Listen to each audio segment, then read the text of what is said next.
Salah satu ciri makhluk hidup adalah gerak. Gerak melibatkan tulang dan otot. Tahukah kamu, alat gerak manusia terdiri dari alat gerak aktif dan pasif. Alat gerak aktif pada manusia adalah otot, sedangkan alat gerak pasif pada manusia adalah tulang. Pada kesempatan kali ini, kita akan membahas mengenai anatomi fisiologi sistem jaringan dan struktur tulang yang dipersembahkan oleh kami dari kelompok 11. Dengan anggota kelompok 1. Sapna Febriana, 2. Zahra Fitriani, 3.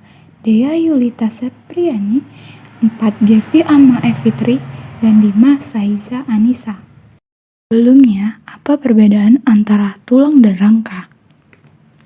Tulang didefinisikan sebagai struktur keras dan kaku yang terdiri atas jaringan ikat berupa gabungan sel, serat, dan matriks ekstraseluler. Sedangkan rangka adalah gabungan tulang yang membentuk sistem gerak, dan rangka merupakan alat gerak pasif bagi hewan dan manusia. Kemudian, fungsi tulang pada manusia. Ada 5 fungsi sebagai berikut. 1. Berfungsi melindungi organ-organ vital di dalam tubuh, seperti jantung, paru-paru, hati, usus, dan lain-lain. Kedua, sebagai tempat melekatnya otot, berupa otot rangka. Ketiga, berfungsi memberikan bentuk tubuh dan sebagai alat gerak pasif. Keempat, menahan atau menopang dan menegakkan tubuh. Dan kelima, yang terakhir, sebagai penghasil sel darah di dalam sumsum tulang. Susunan tulang manusia. Susunan tulang manusia dibagi menjadi 3 bagian, yaitu pertama, tulang tengkorak, kedua, tulang badan, dan ketiga yang terakhir adalah tulang anggota gerak. Nah, macam-macam tulang berdasarkan bentuknya dibagi menjadi 5, yaitu tulang pipa, tulang pipih, tulang pendek, tulang tak beraturan, dan tulang sesamoid. Yang pertama yaitu tulang pipa. Tulang pipa memiliki bentuk silindris memanjang dan berbonggol di kedua ujungnya. Tulang pipa berfungsi untuk memfasilitasi pergerakan dengan bekerja seperti tuas. Contohnya, tulang lengan atas dan tulang paha. Nah, yang kedua yaitu tulang pipih. Memiliki bentuk yang pipih dan sedikit melengkung. Tulang pipih berfungsi untuk melindungi organ vital dan meningkatkan area perlekatan otot. Contohnya, tulang penyusun tengkorak dan tulang belikat. Nah, yang ketiga, tulang pendek. Memiliki bentuk seperti kubus, yaitu panjang, lebar, dan tingginya hampir sama. Tulang pendek berfungsi untuk memberi kekuatan pada area yang memiliki pergerakan terbatas. Contohnya, tulang pada pergelangan tangan dan pergelangan kaki.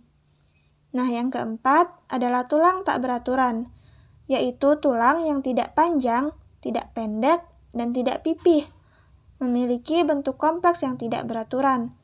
Tulang tidak beraturan berfungsi untuk memberi bentuk pada wajah, menopang tubuh, dan melindungi sumsum tulang belakang. Contohnya tulang pada ruas, tulang belakang, dan wajah. Yang kelima adalah tulang sesamoid. Memiliki bentuk seperti biji wijen, tulang sesamoid berfungsi untuk melindungi tendon dari gesekan dan tekanan. Contohnya tulang tempurung lutut, telapak tangan, dan telapak kaki. Selanjutnya adalah macam-macam tulang berdasarkan sel penyusunnya. Nah, dibagi menjadi 2, yaitu yang pertama adalah tulang rawan. Tulang rawan yang disusun oleh sel-sel tulang rawan mengandung lebih banyak kolagen dan sedikit kalsium. Yang kedua adalah tulang keras. Jenis tulang ini disusun oleh osteoblas atau sel pembentuk tulang, mengandung lebih banyak kalsium dan sedikit kolagen. Nah, di antara 2 tulang tersebut, mari kita bahas satu persatu. Yang pertama adalah tulang rawan. Tulang rawan disusun oleh sel kondrosit yang memiliki 3 jenis, yaitu tulang rawan hialin, tulang rawan elastin, dan tulang rawan fibrosa. Tulang rawan hialin disusun oleh serabut kolagen yang jumlahnya lebih banyak daripada serabut elastin. Matriks tulang ini berwarna putih kebiruan. Tulang rawan hialin banyak terdapat pada persendian. Nah, yang kedua, Tulang rawan elastin memiliki warna matriks kekuningan yang disusun oleh serabut elastin yang jumlahnya lebih banyak dibanding serabut kolagen. Contohnya, tulang rawan elastin adalah tulang pada daun telinga, epiglotis, dan trakea. Yang ketiga adalah tulang rawan fibrosa, yang hanya disusun oleh serabut kolagen dan warna matriksnya keruh dan gelap. Contoh tulang rawan fibrosa adalah tulang-tulang pada ruas tulang belakang. Yang kedua adalah tulang keras. Tulang keras disusun oleh osteosit. Tulang keras dibedakan menjadi tulang kompak dan tulang spons. Oh iya, tulang kompak dan tulang spons ini tidak dapat dipisahkan ya. Hal ini dikarenakan dalam sebuah tulang pasti ada tulang kompak dan tulang spons yang menyusun tulang tersebut. Nah, tulang kompak tersusun atas osteoson atau sistem Harvest, yang di dalamnya mengandung osteosit. Tulang kompak berfungsi untuk menahan tekanan dan memberi kekuatan mekanik. Yang kedua yaitu tulang spons yang tersusun atas trabekula yang mengandung osteosit. Tulang spons berfungsi untuk meningkatkan fleksibilitas dan membantu kekuatan mekanik tulang. Nah, yang perlu teman-teman ketahui, tulang rawan adalah tulang yang terdapat pada janin. Nah, proses penulangan tulang rawan menjadi tulang keras terjadi setelah bayi lahir. Proses itu dinamakan proses penulangan atau osifikasi. Untuk selanjutnya, mari kita bahas proses pembentukan tulang atau osifikasi.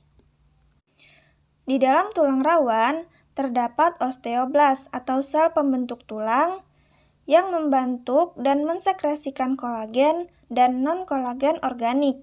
Nah, sel-sel pembentuk tulang atau osteoblas ini kemudian membentuk osteosit, yaitu sel-sel tulang yang berasal dari perkembangan osteoblas. Perlu diketahui, osteoblas memiliki pembuluh darah yang membawa nutrisi dan mineral serta kalsium sehingga menjadi proses penulangan. Proses osteoblas yang kemudian menjadi osteosit ini dimulai dari bagian tengah, yang semakin lama menjadi tulang keras. Untuk lebih jelasnya, proses pembentukan tulang atau osifikasi terjadi dalam beberapa tahap sebagai berikut. Yang pertama, pada tahap awal osifikasi, osteoblas atau sel-sel pembentuk tulang akan membentuk suatu lapisan kompak sehingga perikondrium atau selaput tulang rawan berubah menjadi periosteum atau selaput tulang keras. Yang kedua, tulang rawan mengalami klasifikasi atau proses pengendapan zat kapur ketika tulang rawan secara bertahap mengalami osifikasi atau pembentukan tulang. Hal ini mengganggu komponen nutrisi bagi sel-sel kondrosit atau sel-sel tulang yang membentuk sel tulang rawan sehingga akhirnya mati. Kemudian selanjutnya terjadi perkembangan pusat osifikasi primer yang berada di bawah periosteum yang tumbuh ke arah epifis atau lempeng yang terletak di kedua ujung tulang panjang. Ketika awal pembentukan pusat osifikasi, osteoklas atau sel yang dapat memecah diri untuk menyerap kembali tulang yang ada sudah aktif. Dan resorpsi atau proses morfologi kompleks sudah terjadi. Hal ini menyebabkan pembentukan epifis atau lempeng ketika osifikasi berlangsung. Dan proses yang keempat, pembuluh darah mulai masuk dan terbentuknya rongga sumsum tulang dan tulang keras menebal, serta tulang rawan pada epifis digantikan oleh tulang keras. Nah, pembentukan pusat osifikasi sekunder muncul pada setiap epifis. Ada fakta menarik terkait tulang, bahwa sebenarnya pada saat lahir, tulang manusia berjumlah 270, yang kemudian mengalami proses fusi atau penggabungan tulang, sehingga tulang manusia saat dewasa menjadi 206 tulang. Proses penggabungan tulang yang satu dengan yang lainnya terjadi selama proses kehidupan manusia. Sendi dan otot jelas berbeda. Berikut pengertian sendi dan otot. Sendi adalah bagian tubuh yang menghubungkan tulang-tulang kita. Selain sebagai penghubung tulang, sendi juga memberikan fleksibilitas untuk bergerak. Bayangkan, tanpa sendi, tulang-tulang kita akan mengambang di dalam otot tanpa ada yang menyatukan. Tulang hanya akan berdekatan, tapi tidak bisa menyatu. Tanpa sendi, tulang jadi sendu. Otot. Otot adalah alat gerak aktif karena kemampuannya untuk melakukan kontraksi atau memendek dan relaksasi atau memanjang atau kembali ke ukuran semula. Selanjutnya, macam-macam sendi ada 5, yaitu sendi peluru, sendi engsel, sendi putar, sendi pelana, dan sendi geser. Pengertian dari sendi, yang pertama, sendi peluru adalah jenis sendi untuk berbagai gerakan ke segala arah, termasuk gerak memutar. Sendi peluru memiliki rongga sendi dengan tulang yang ujungnya membulat atau seperti bola. Contohnya, sendi antara tulang lengan atas dan tulang belikat. Sendi antara tulang pinggul dengan tulang paha. Yang kedua, sendi engsel. Jenis sendi yang satu ini dapat menggerakkan tulang layaknya sebuah pintu. Artinya, sendi ini hanya bisa dilakukan satu arah saja. Contohnya terdapat pada sikut, tulang paha, tulang kering, dan juga tulang lutut. Yang ketiga, sendi putar. Sendi putar adalah sendi yang gerakan salah satu ujung tulangnya mengitari atau membuat gerakan berputar pada ujung tulang lain. Contohnya, sendi yang terdapat di antara tulang tengkorak dengan tulang leher. Yang keempat, sendi pelana. Sendi ini mampu bergerak ke samping dan ke depan, atau membuat gerakan dua arah. Contoh sendi di tulang pangkal ibu jari. Yang kelima, sendi geser. Sendi yang memungkinkan gerakan antar tulang yang satu menggeser yang lain. Contohnya, sendi pada tulang belakang. Kemudian, adapun jenis-jenis sendi menurut banyak tidaknya gerakan, yaitu dibagi menjadi 3 jenis. Yang pertama ada namanya anfiartrosis, yaitu hubungan antar tulang yang memungkinkan gerakan terbatas, seperti sendi antar ruas belakang. Yang kedua ada sinartrosis, yaitu hubungan antar tulang yang tidak memungkinkan adanya gerakan. Contoh seperti tengkorak. Dan yang ketiga adalah diartrosis, yaitu hubungan antar tulang yang memungkinkan terjadinya banyak gerakan. Macam-macam otot. Otot manusia itu dibedakan menjadi 3 macam, yakni ada otot polos, atau disebut juga otot dalam. Kenapa disebut otot dalam? Karena otot ini merupakan penyusun organ-organ dalam tubuh manusia.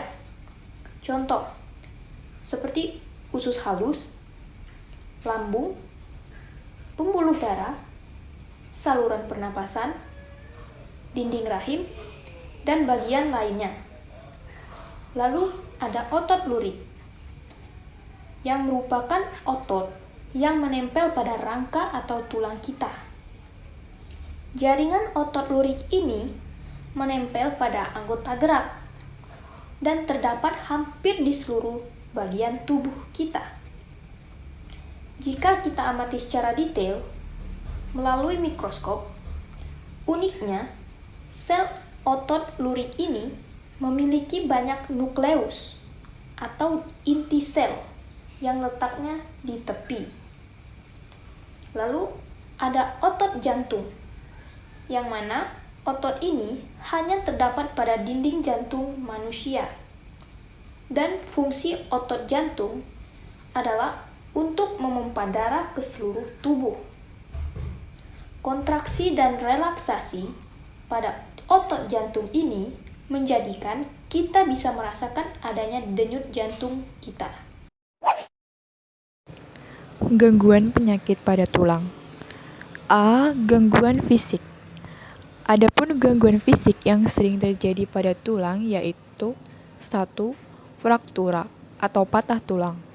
Fraktura yaitu patah tulang di mana tulang terbagi menjadi 2 bagian atau lebih. Kedua, fisura atau retak tulang. Tulang hanya mengalami keretakan tetapi tidak sampai menyebabkan tulang terbagi menjadi 2. B. Gangguan fisiologi disebabkan oleh kelainan fungsi hormon dan kekurangan vitamin D. Adapun beberapa gangguan fisiologis yang terjadi pada tulang yaitu 1. Rakitis. Rakitis adalah kelainan tulang yang disebabkan oleh kekurangan vitamin D sehingga kaki penderita rakitis terlihat melengkung membentuk huruf O atau X. Kedua, osteoporosis. Osteoporosis adalah penurunan massa tulang sehingga tulang menjadi rapuh dan mudah patah. 3. Nekrosis. Nekrosis adalah kerusakan pada selaput tulang. Jika selaput tulang rusak, maka suplai makanan terhenti dapat mengakibatkan matinya sel-sel pada tulang. C. Gangguan pada tulang belakang. Adapun gangguan pada tulang belakang yaitu 1. Kifosis. Kifosis adalah di mana tulang belakang yang melengkung ke belakang. Kedua, lordosis. Lordosis adalah di mana tulang belakang melengkung ke depan. 3. Skoliosis. Skoliosis adalah keadaan tulang belakang bengkok ke arah samping seperti huruf S. Lalu, bagaimana cara kita menjaga kesehatan tulang agar terhindar dari gangguan penyakit tulang? Caranya yaitu pertama, rajin berolahraga. Yang kedua, mendapatkan sinar matahari pagi yang cukup. Yang ketiga, makan makanan yang bergizi. Yang keempat, tidak minum minuman yang beralkohol. Yang kelima, minum suplemen yang mengandung kalsium. Baiklah, cukup sekian atas materi anatomi fisiologi, sistem jaringan, dan struktur tulang. Semoga bermanfaat dan terima kasih.